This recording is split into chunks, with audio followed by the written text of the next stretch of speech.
নমো নমঃ সুপ্ৰভাতম শ্ৰীমদ্ভগবদ্গীতামৃত। আজি শ্ৰীমদ্ভগবদ্গীতাৰ ক্ষেত্ৰ ক্ষেত্ৰজ্ঞ বিভাগ যোগ নামৰ ত্ৰয়োদশ অধ্যায়ৰ তৃতীয় সংখ্যক শ্লোক। এই বিশিষ্ট শ্লোকভাগী হৈছে এনেধৰণৰ: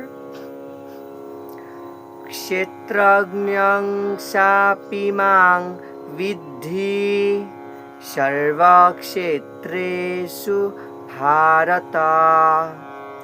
ক্ষেত্ৰ ক্ষেত্ৰজ্ঞয়োৰ জ্ঞানং যত্ত জ্ঞানং মতং মম।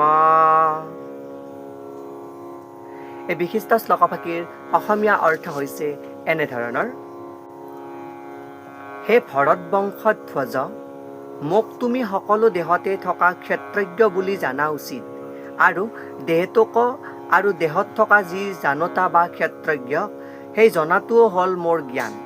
এয়েই মোৰ অভিমত বুলি কোৱা প্ৰসংগত ভগৱান শ্ৰীকৃষ্ণই সখা অৰ্জুনক তেওঁ কৰা যি প্ৰশ্ন বা আৰ্ত জিজ্ঞাসু বা তত্ত্বসুলভ যি ক্ষেত্ৰ ক্ষেত্ৰজ্ঞৰ বিষয়ে জানিবলৈ ইচ্ছা কৰা অৰ্থাৰ্থী বা জ্ঞানৰ যি পৰম সীমা, সেই সীমাৰ বিষয়ে উপলব্ধি কৰি কৰা প্ৰশ্নৰ উত্তৰ স্বৰূপে এই দেহধাৰী জীৱটোৰো যে পৰম স্ৰষ্টা, এই দেহধাৰী জীৱটোৰো যে জ্ঞাতা, এই ক্ষেত্ৰজ্ঞ যি জগতৰ জ্ঞাতা, সেই যে পৰম পুৰুষ পৰম আৰাধ্যগৰাকী বা জীৱাত্মা আৰু পৰমাত্মাৰ স্বৰূপ যে সেই পৰম তত্ত্বজ্ঞগৰাকী বা ক্ষেত্ৰজ্ঞই হৈছে বিষ্ণু বা পৰম আৰাধ্য শ্ৰীকৃষ্ণ, সেই বিষয়ে কোৱা প্ৰসংগত এই শ্লোকভাগী অৱতাৰণা কৰিছে। শ্লোকভাগী প্ৰসংগাৰ্থত বেদৰ এফাকি মন্ত্ৰৰ অৱতাৰণা কৰিছে। সেই মন্ত্ৰভাগী হৈছে এনেধৰণৰ: ক্ষেত্ৰাণি হি শৰীৰাণি বীজং চাপি শুভাশুভে তানি বেত্তি চ যোগাত্মা ততঃ ক্ষেত্ৰজ্ঞ উচ্যতে।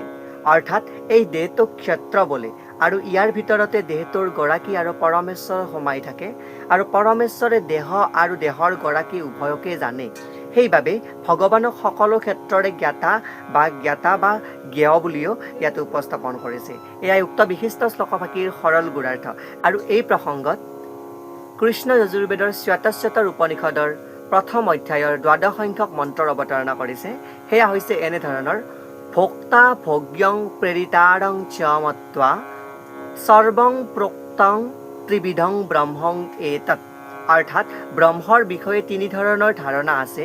সেই কৰ্মক্ষেত্ৰৰূপে প্ৰকৃতিয়েই ব্ৰহ্ম, সেই জীৱাত্মাও ব্ৰহ্ম, আৰু সেই হিচাপে সি জড় প্ৰকৃতিৰ ওপৰত প্ৰভুত্ব কৰিবলৈ চেষ্টা কৰে, আৰু প্ৰকৃতি আৰু জীৱৰ উভয়ৰে নিয়ন্ত্ৰণ কৰা যি জ্ঞাতা তত্ত্ব বা জ্ঞ তত্ত্ব, সেয়াও হৈছে ব্ৰহ্ম, আৰু তেওঁৱেই হ'ল প্ৰকৃত নিয়ন্তা।